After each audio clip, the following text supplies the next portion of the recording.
வணக்கம். இன்னைக்கு வீட்ல இருக்க காயை வச்சு பகோடா போறது எப்படின்னு பார்க்கலாம். 2 கைப்பிடி அளவுக்கு கோஸ் கட் பண்ணி வச்சிருக்கேன். ஒரு 15 பீன்ஸ் பொடியா கட் பண்ணி வச்சிருக்கேன். ஒரு கேரட் பொடியா கட் பண்ணது, கொஞ்சம் கருவேப்பிலை பொடியா கட் பண்ணது, ஒரு பெரிய வெங்காயம் பொடியா கட் பண்ணி வச்சிருக்கேன். 3 பச்சை மிளகாய் பொடியா கட் பண்ணது. தேவையான அளவுக்கு சால்ட் சேர்த்துக்கலாம். கடலை மாவு 100 கிராம் அளவுக்கு, 5 டீஸ்பூன் அளவுக்கு அரிசி மாவு, 1 டீஸ்பூன் அளவுக்கு இஞ்சி பூண்டு தட்டி வச்சிருக்கேன். 1/2 டீஸ்பூன் அளவுக்கு தனி மிளகாய் தூள். ஒரு பாத்திரத்துல வெங்காயம் சேர்த்துக்கலாம், பச்சை மிளகாய், கருவேப்பிலை, கேரட் சேர்த்துக்கலாம், பீன்ஸ், கோஸும் சேர்த்துக்கலாம், கடலை மாவு சேர்த்துக்கலாம், அரிசி மாவு, மிளகாய் தூள், தட்டி வச்ச இஞ்சி பூண்டு, தேவையான அளவுக்கு சால்ட் சேர்த்துக்கலாம். 1 டீஸ்பூன் அளவுக்கு சூடான எண்ணெய் சேர்த்துக்கலாம்.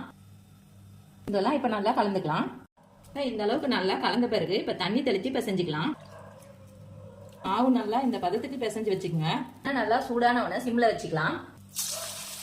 இந்த அளவுக்கு நல்லா கோல்டன் ப்ரௌன் ஆன பிறகு எடுத்துடலாம்.